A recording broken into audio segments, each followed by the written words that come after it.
Vamos orar.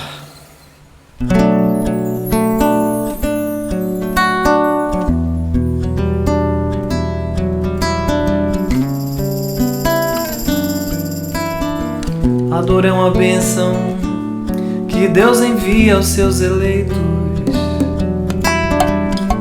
Não vos aflijais, portanto, quando sofrerdes, mas pelo contrário bendizei a Deus Todo-Poderoso, que vos marcou com a dor desse mundo para a glória no céu.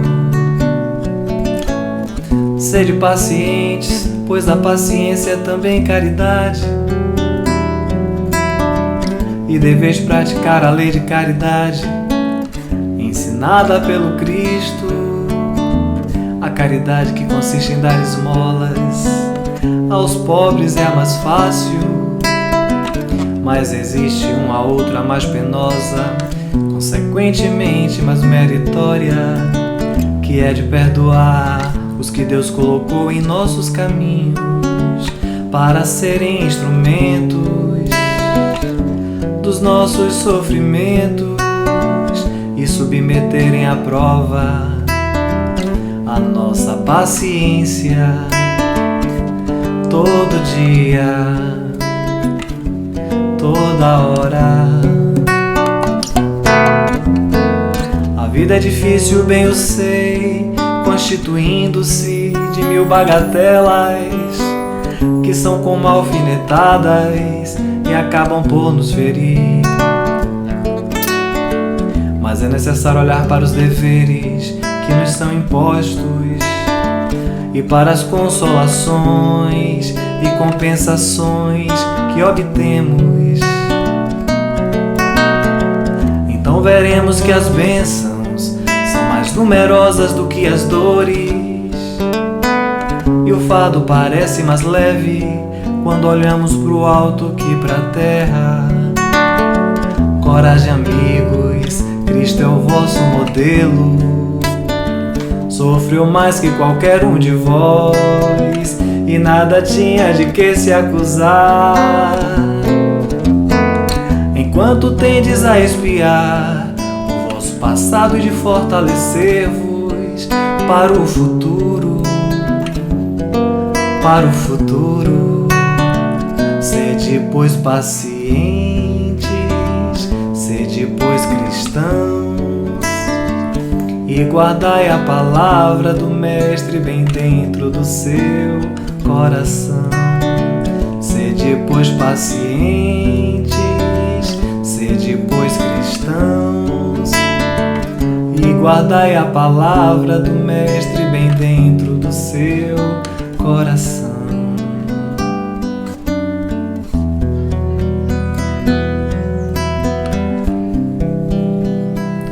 Do seu coração.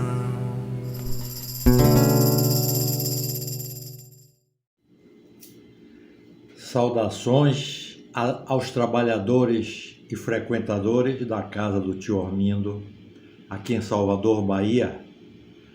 Agradecemos a Celso Pena Seara pelo convite e a Luciano da Gata pela sua colaboração constante. Hoje é dia 20 de janeiro de 2022, às 19 horas. Meu nome é Ariosvaldo Bezerra. Nós vamos fazer comentários, fazer uma exposição sobre o tema Os Puros de Coração. Eu convido aos participantes que emitam antecipadamente as suas considerações e escrevam sobre o que pensam, o que é ser puro de coração e o que é que significa ver a Deus. Vocês vão escrevendo, porque eu vou assistir essa live posteriormente e vou ter a oportunidade de comentar, para não ficar só um monólogo. Vamos fazer uma exposição participativa. Eu vou participar da live e vou interagir com vocês. Vocês vão emitir aí suas opiniões agora, no início da live, no decorrer da live e no final. Eu iniciaria iniciaria dizendo o seguinte, que os espíritos levianos, em todas as ocasiões, eles deram preferências às interpretações maliciosas dos textos sagrados. No livro tem uma citação de Pedro, que ele diz assim, amai-vos uns aos outros com coração puro. Em função dessa frase, eu depreendi que aqueles que têm um coração puro são aqueles que já aprenderam a amar. Então, o que é que acontece? A esfera superior, sempre ela observa com ironia, a conta da nossa ignorância e da nossa infantilidade espiritual, essas bobagens que nós fazemos. O entendimento e a aplicação dos amai-vos é a meta luminosa das lutas na Terra, para todos nós. Então, a maioria das aproximações de criaturas se inspiram em móveis obscuros e mesquinhos, no terreno dos prazeres fáceis, objetivando lucro mesquinho. No início, desde a época de Jesus era assim, e hoje continuam sendo. A nossa visão míope, materialista, faz com que o que mova o interesse da gente sejam interesses obscuros e mesquinhos, sempre no terreno dos prazeres fáceis, né? E muitas vezes nós utilizamos a própria religião para obter lucros. Nós vamos aqui nortear essa nossa exposição pelo Sermão do Monte, porque ali estão contidas as máximas de Jesus. Digamos assim, o resumo de todo o ensinamento de Jesus Cristo. Os ensinamentos, quando nós lemos a Bíblia, nos parece que esses ensinamentos estão direcionados ao povo judeu, mas é porque Jesus vivia no meio dele. Então, quando nós falarmos aqui que os judeus haviam desprezado o verdadeiro mandamento de Deus para se aferrarem a práticas dos regulamentos que os homens tinham estatuídos, nós estamos expandindo essa crítica para nós outros, até o dia atuais, porque nós ainda colocamos a doutrina moral do Cristo em segundo plano, por achar mais fácil as práticas exteriores. Nós continuamos pagando promessa, nós continuamos acendendo vela, nós continuando subindo degrau de igreja de joelho para pagar promessas. Aí vocês poderiam me perguntar, Ariovaldo, essas práticas são condenáveis? Eu responderia que não. Não é proibido os cultos exteriores, mas o problema é que eles só vão ter eficácia se forem expressão do nosso sentimento interno. O que vale é a nossa intenção e o nosso sentimento, né? Então, para a gente entender o que é puro de coração, nós vamos ter que contextualizar o tema e buscarmos na doutrina espírita. Felizes os limpos de coração, porque verão a Deus. Esse ver não é ver com os olhos físicos, é um ver no sentido de compreender. Porque se o desencarnado vai ver Deus, ele não tem esses olhos físicos. Aí você pergunta, Ariovaldo, de onde é que vem isso? Das bem-aventuranças, do Sermão dos Montes. Porque se nós não colocarmos as luzes que a doutrina espírita nos fornece, o Sermão do Monte, que é um tremendo desafio para o nosso entendimento até hoje, ele fica parecendo algo ingênuo, sem sentido, fantasioso. E não é só para nós, não. O Eurípides Bassanufo, que foi um grande ícone do espiritismo mineiro, quando Eurípides Bassanufo foi convidado para participar de uma reunião mediúnica nos arredores da cidade de Sacramento, em Minas Gerais, onde participavam pessoas humildes, camponeses, analfabetos, porque o Eurípides ele era católico e um parente dele convidou ele para ele participar dessa reunião mediúnica. E ele não acreditava em espírito e muito menos no espiritismo. Quando Eurípides chegou, ele pensou na reunião que só acreditaria em espírito se João Evangelista, em espírito, viesse lhe explicar o Sermão do Monte. Aí um dos lavradores mais humildes, completamente analfabeto, começou a dar início a uma psicofonia de João Batista na reunião. Psicofonia, para os que não entendem, é um fenômeno em que o espírito desencarnado ele se comunica através da voz do médium. Aí esse camponês analfabeto passa a ser utilizado pelo espírito de João Batista e dá essa psicofonia explicando. E a linguagem do lavrador, ela foi extremamente polida e esclarecedora durante muitos e muitos minutos da reunião. Né? Ao término da reunião, o que iria acontecer? Claro, Eurípides Barçanufo se declara espírita. Né? A mesma coisa aconteceu com Paulo em Damasco, a mesma coisa aconteceu com Tomé, depois que falou que não acreditava na ressurreição e Jesus aparece para ele. Então, no livro de Crônicas de Além-Túmulo, João Evangelista é o apóstolo escolhido por Jesus para coordenar a vinda do Consolador prometido ao orbe terrestre. Então, em Prolegômenos, no livro dos Espíritos, o primeiro espírito a assinar é João Evangelista. Eu quero dizer para os senhores que o Espiritismo é a continuidade da revelação espiritual. É a terceira revelação. Porque o processo de revelação espiritual, ele é programado, é sequencial, é metódico. Todos os missionários que nasceram antes e depois de Moisés continuam válidos, minha gente.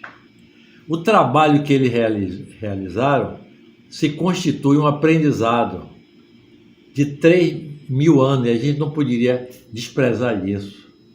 A lei de Deus é uma lei só. Se existem várias interpretações, o erro é nosso. A primeira revelação, ela trabalhou com uma humanidade infantil. O homem abençoado teria que ter compensações materiais. Imagine uma coisa dessa. A segunda revelação trabalhou com a humanidade que está na idade da maioridade espiritual, e a doutrina está trabalhando com uma humanidade que está na maturidade espiritual, não é mais na maioridade, é na maturidade. Então são continuidades. E o trabalho de Jesus é a base para tudo que possa se fazer hoje e daqui para frente, porque ele é a mais pura expressão do amor. Jesus é a síntese da lei viva. A doutrina espírita não poderia desprezar esse patrimônio de quase 3.000 anos de trabalho espiritual. Eu não vim destruir a lei, está lá no primeiro capítulo do Evangelho segundo o Espiritismo. Meu reino não é desse mundo, e foi uma realeza que dá um depoimento, dizendo que lá o único rei que ela viu foi Jesus. No capítulo 3, ele fala, há muitas moradas na casa de meu pai. Você imagine que naquela época nós não tínhamos entendimento do universo que nós temos hoje, com 100 bilhões de sóis, igual ao nosso, para a gente ver o tamanho da dimensão dessa criação e o tamanho da dimensão do Criador. Vocês imaginam isso? 100 bilhões de sóis, como nós, só nessa galáxia que está em cima. Então, no primeiro e no segundo e no terceiro capítulo, no quarto capítulo, está essa sequência. Nas bem-aventuranças, nós podemos encontrar um trabalho intenso. Nós vamos encontrar sempre, vocês podem observar, uma proposta e uma recompensa, mas desde que nós façamos algo. Felizes os pobres em espírito, porque ganharão o reino dos céus. Mas desde quando você adquire a humildade espiritual. Felizes os aflitos, que somos todos nós no planeta Terra, porque aqui só tereis aflições, Jesus diz, porque serão consolados, mas desde quando adquira a virtude da resignação. Felizes os mansos, porque herdarão a terra, mas depois que adquirir a mansuetude. Essas 3 primeiras bem-aventuranças nós trabalhamos a nós mesmos. A partir da 4ª é que nós vamos começar a evoluir espiritualmente na direção de Deus, com uma fé racionada e apelando para uma justiça que não é a justiça terrena, é a justiça divina. A partir daí nós seremos fartos. Só depois disso que vem a proposição de felizes os puros de coração, porque verão a Deus. Então, a nossa dificuldade aqui, o nosso desafio é explicar o que é que significa puro de coração e o que é ver a Deus. Porque os ensinos de Jesus, através de parábolas, eles eram alegóricos, eram metafísicos, era além da física. O ensino, através dos sermões, eles eram mais diretos. As parábolas, ela tem uma característica de atemporalidade e universalidade. Elas são ainda entendidas em todos os lugares e a todo tempo. Então, os sermões de Jesus, nós precisamos ter o cuidado de contextualizar ele. No Evangelho segundo o Espiritismo, Kardec faz isso, porque ele era um pedagogo e, além do mais, ele estava sob a orientação do plano superior. Aí ele nos fornece os pilares, as bases para esse entendimento. Não vim destruir a lei, meu reino não é desse mundo, há muitas moradas na casa do Pai, se não nascer de novo não se iluminará. Logo depois, as bem-aventuranças que traz a questão dos puros de espírito. Nós estamos introduzindo esses aspectos porque sem ele não vamos entender o tema de hoje. Allan Kardec começa o Evangelho segundo o Espiritismo estabelecendo 4 pilares para o entendimento do Evangelho. Sem essas bases, o Sermão do Monte parece não ter sentido. Esses pilares estão no capítulo 1, no capítulo 2, no capítulo 3 e no capítulo 4. Não vim destruir a lei, a primeira revelação. Ele não veio queimar nem o Velho nem o Novo Testamento, para dizer que o Espiritismo era a continuidade. Porque a lei de Deus é uma, como o próprio Deus. À medida que o Espírito evolui, ele entende mais e mais a lei de Deus. Então o que altera é a nossa maturidade espiritual, não é a lei. A lei é única. Os homens podem trabalhar sem planejamento, começam fazendo uma coisa, depois tem que consertar. Mas Deus faz tudo perfeito. E faz no espírito de sequência da natureza. Então, os puros de coração. Felizes os limpos de coração, porque verão a Deus. Mateus, capítulo 5, versículo 8. Os senhores querem mais dificuldade do que a que está posta nessa frase? O que é felicidade? Felicidade é um tema que não se esgota numa palestra, num seminário. O que Jesus quer nos dizer com a expressão limpos de coração?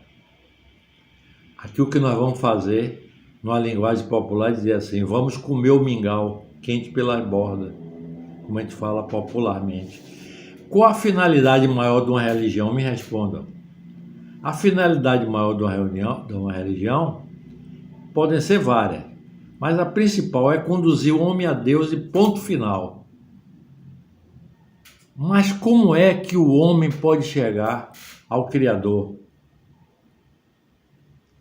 A felicidade plena, as bem-aventuranças, assim como o termo limpo de coração, se encaixam numa proposta psicológica do Espiritismo. Vamos recapitular o seguinte: o prazer e a dor são dois impulsos que o animal tem. O prazer motiva o animal. A dor faz ele recuar. O desejo é excitado quando o organismo, quando o corpo pede, quando ele sente fome, você tem um desejo de comer. Se a pessoa ela é materialista, ela só pensa em torno do prazer e da alegria como meta. Mas depois nós sabemos, em algum momento, essa pessoa vai ter que responder por isso. A plantação é opcional, a colheita é fatal, é obrigatória. Então, emoções e prazer estão relacionados ao nosso corpo físico, está relacionado ao material. Alegria e tristeza, ela é uma reação a uma circunstância.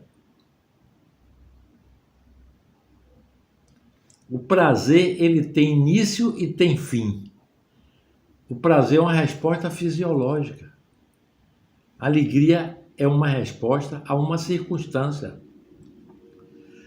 O animal segue o desejo porque ele não é racional. Nós humanos, nós já desenvolvemos capacidade pelo nosso esforço e com a nossa inteligência, com a nossa vontade e a imaginação, nós podemos crescer e criar, sermos co-criadores, né? Então, instintos não são racionais. Quem vive do prazer se comporta como aquele que bebeu água salgada para matar a sede. Se tiver dois náufragos num bote, um ficar sem beber água e o outro beber água, o que vai beber água salgada vai morrer primeiro do que o que não vai beber água. Então, esses prazeres que estão ligados ao corpo físico é como beber água salgada. Então, o homem, eu diria assim, o espírito encarnado, ele só vai compreender o Criador quando ele se tornar perfeito. Portanto, uma religião, ela não torna o homem melhor. Se a religião não tornar o homem melhor, ela não vai atingir seu objetivo. Vocês já ouviram, inclusive, a melhor religião é aquela que lhe torna melhor. Então, o guia e modelo para seguirmos e nos espelharmos é Jesus. Então, ao longo do seu messianato, ele se opôs diretamente aos grupos religiosos da época, principalmente os fariseus. Por quê? Os fariseus até que procuravam ter um grande zelo pelas leis divinas. Mas você sabe qual era, dentre outros, o problema crucial deles? Eles entendiam as leis e aplicavam elas de forma equivocada. Eles aplicavam as leis religiosas de forma equivocada, tanto na vida deles como na vida das pessoas. Eles usavam a lei de forma como exaltação pessoal. Eles subjugavam os mais humildes e os menos favorecidos da sociedade. Eles tinham muito orgulho de si, se viam como superiores aos outros. Agora, vocês imaginem o ambiente em que Jesus viveu, ensinou e exemplificou. Com relação à pureza de coração, os religiosos da época, eles valorizavam ou só enxergavam aspectos externos. Aí você pergunta, o que é isso? Eles supervalorizavam os ritos de purificação, as formalidades que eram dispostas em ordem sequencial. Eles resumiam a limpeza de coração às questões meramente exteriores. Jesus procurava mostrar uma limpeza interior, que tinha a ver com a consciência pura, que só os humildes vão ter o privilégio de alcançar isso. E para nos instigar mais, Jesus acrescenta, porque eles verão a Deus. Aí perguntamos, o homem pode ver a Deus? Nós não temos sentido para ver ainda uma bactéria, um vírus, com esses olhos, como é que nós vamos ver a Deus? Pergunte a um cego de nascença o que é azul, o que é o verde, o que é o vermelho, que ele não vai saber explicar, porque ele não tem o sentido da visão. Então, para ver a Deus, nos faltam ainda sentidos, que são sentidos ligados à alma. Que Jesus está nos propondo, então, com esse ver a Deus? Podemos nós, na condição de humanidade,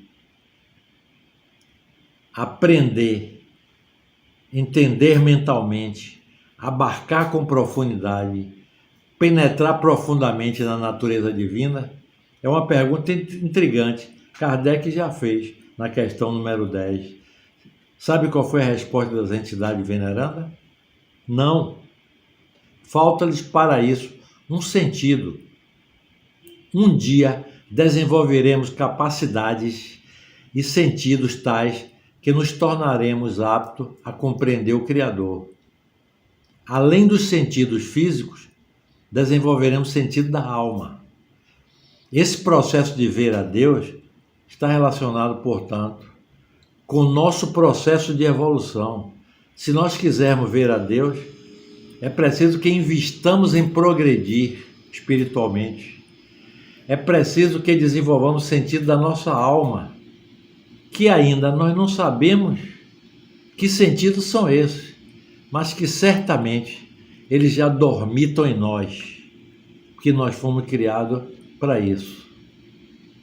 Então a resposta dos espíritos na questão número 10 a Kardec foi exatamente essa, dizendo que nós não podemos ainda encarnados ver a Deus. E na questão de número 11, ele volta a perguntar: será dado um dia ao homem penetrar no mistério do que é o Criador? Aí ele responde positivamente: sim. Quando não tiver mais obscurecido pela matéria, quando pela sua perfeição, o seu aperfeiçoamento se aproximará do Criador e o compreenderá. Na época de Jesus, o entendimento do que era a pureza, que Jesus se referia, o entendimento era muito pobre. Era mais pobre do que nós temos hoje ainda. Por isso que os sacerdotes o questionavam. Questionavam porque Jesus se aproximava dos publicanos, se aproximava dos pecadores, se aproximavam dos gentios. No entendimento deles, eles não podiam se aproximar dessas pessoas porque eles perderiam a pureza. Aí eles teriam que refazer o rito externo de purificação novamente. A partir desse entendimento, fica claro a análise do comportamento lá do samaritano, onde o sacerdote se esquivou porque vinha do templo, e agora o samaritano veio e acolheu ele, o viajante que foi assaltado. Nós sabemos disso. Então, a partir desse entendimento, fica claro a crítica de Jesus, que não recriminou a lavagem higiênica das mãos da refeição, mas a lavagem ritual. Ele lavava as mãos de forma repetida. E aí ele diz assim: não é o que entra pela boca que contamina, mas o que sai da boca, porque o que sai da boca está gerado pelo sentimento, pelo pensamento, pela intenção, e não é o que entra pela boca. Não é que Jesus estivesse condenando a lavagem higiênica das mãos, pelo amor de Deus, mas era uma lavagem ritual que eles faziam. Eles lavavam as mãos várias vezes. Então, os espíritos desencarnados veem a Deus? Pergunta de Kardec, na questão 244 do Livro dos Espíritos. Aí ele responde: os superiores veem a Deus e o compreendem. Os inferiores o adivinham, o toleram na compreensão, com uma visão fragmentada. A busca religiosa ela não pode se prender à busca da pureza exterior. Nós ainda hoje nos perdemos no que isso significa. E tem muito a ver com a questão do nosso autoconhecimento e da nossa mudança íntima. O Evangelho, meus caros, é uma proposta de alegria. O Evangelho, ele não é um livro histórico, mas é um livro simbólico. Na época de Jesus, a tradição era oral, boca a ouvido. O que você deve estar perguntando é: o que esse tema pode contribuir para a nossa jornada aqui e agora, cheio de pandemia, cheio de desemprego, as pessoas assistindo palestras por lives? Em que ele pode me ajudar na minha difícil jornada diária? Aí eu digo para você, para começar, o que é ser puro? E por que puro de coração? Porque os puros de coração verão a Deus. Como é que isso se dá? Se eu não compreender o que significa puro de coração, nós vamos ficar aqui repetindo e ouvindo palestras repetidamente sem entender. Os sunitas era o povo que derivava da sociedade islâmica. Eles tratavam o coração como o centro da vida psicológica. Os egípcios pregavam a dimensão espiritual, dizendo que estava no coração do homem. Os egípcios já faziam isso. Agora é fato hoje, a ciência tem demonstrado que a maior parte das células do coração são os mesmos neurônios existentes no cérebro. Essas células decodificam as emoções do espírito, transmitindo para os órgãos responsáveis sinais que dão origem aos hormônios, quando nós nos emocionamos e choramos, por exemplo. Agora eu lhe pergunto, como é que nossos antepassados fizeram essa conexão? E já estou quase concluindo a nossa reflexão. Eu diria o seguinte, que Jesus nos mostrou um padrão de doutrina a ser seguido por nós. Esse padrão ele deve ser executado de dentro de nós para fora. Antes se cumpria a lei porque ela estava escrita. Hoje estamos cumprindo ela porque faz parte do nosso entendimento. Antes nós éramos tratados como menino, era não, não é assim que a gente faz com o menino? Não roubarás, não matarás. Então, a partir do conhecimento adquirido e da sua colocação prática, é que nós vamos dar esse salto na nossa evolução. Portanto, puros de coração são aqueles que evoluíram espiritualmente e já não precisam reencarnar. É essa a conclusão. Agora, isso é tão impressionante que Emmanuel, no livro Deus Conosco, Espírito de Emmanuel, psicografado por Chico, ele diz, quando a pureza estiver conosco. Não quer dizer que a pureza está só no coração. O coração é colocado aí como uma coisa simbólica. Quando a pureza estiver em nossos olhos, fixaremos na cicatriz do próximo a desventura respeitável de nosso irmão. Nós vamos respeitar o erro, o sofrimento dos outros e a ferida do outro. Quando a pureza morar em nossos ouvidos, receberemos a calúnia e a maldade,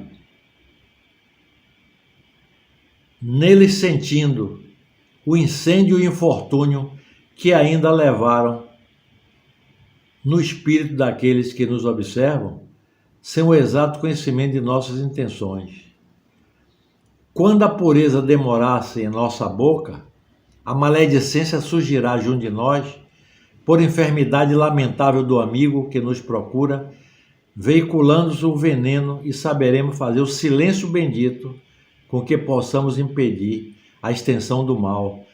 Então, Emmanuel está colocando aqui, quando a pureza estiver nos nossos olhos, quando a pureza estiver nos nossos ouvidos, quando a pureza estiver na nossa boca, Quando a pureza associar-se ao nosso raciocínio, identificaremos nos pensamentos infelizes e deplorável visitação da sombra, diante da qual acenderemos a luz da nossa fé para a justa resistência. Então, isso está no livro Deus Conosco, do Espírito de Emmanuel. E eu fecharia dizendo o seguinte: bem-aventurados, felizes, os puros de coração, proclamou o divino amigo, sim, bem-aventurados os que esposam para sempre, porque semelhantes trabalhadores da luz sabem converter a treva em claridade, os espinhos em flores, as pedras em pães e a própria derrota em vitória. Vocês se lembrem que a gente pode ter a pureza de coração no olhar, e Jesus o tinha, senão ele não teria visto em Paulo, orgulhoso, violento,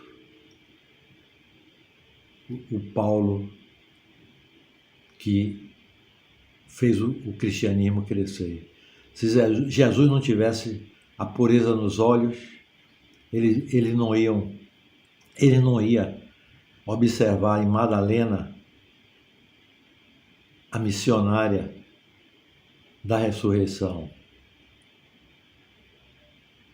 Então, meus amigos, eu espero que nós possamos, na hora que essa palestra estiver sendo divulgada, nós possamos interagir, dialogando, e desejo a todos vocês, da Casa do Tio Armindo, a Celso, a Luciano da Gata, ao pessoal lá do Vale do Jiquiriçá, que está nos assistindo, uma boa noite e um 2022 repleto de realizações. Obrigado.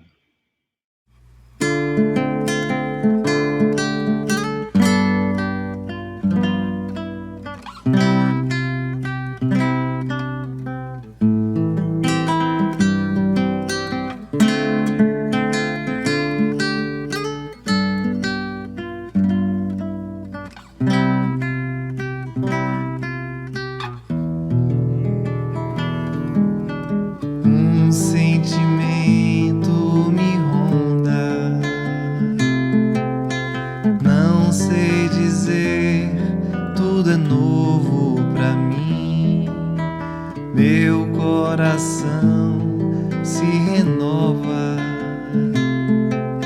sinto a esperança invadir o meu ser.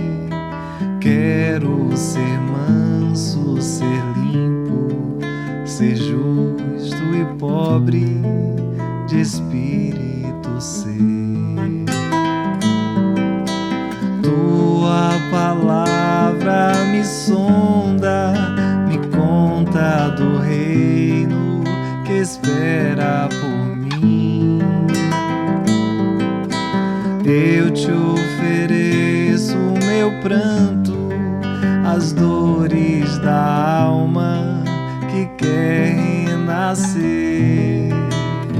Eu ouvi tua voz, teu falar me encantou, quis seguir, caminhar, quis saber pra onde vou. Eis-me aqui, minha dor serenou.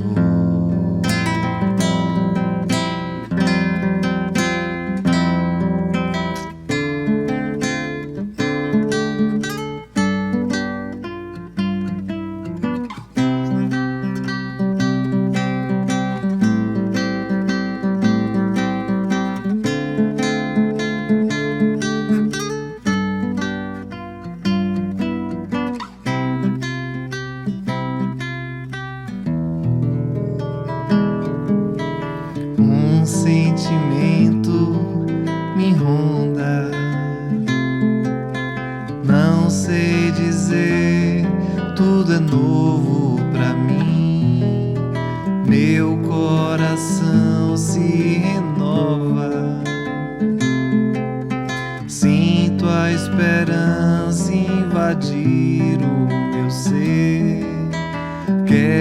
ser manso, ser limpo, ser justo e pobre de espírito ser. Tua palavra me sonda, me conta do reino que espera por mim.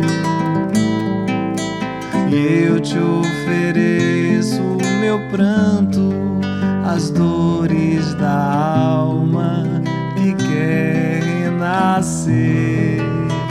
Eu ouvi tua voz, teu falar me encantou, quis seguir, caminhar,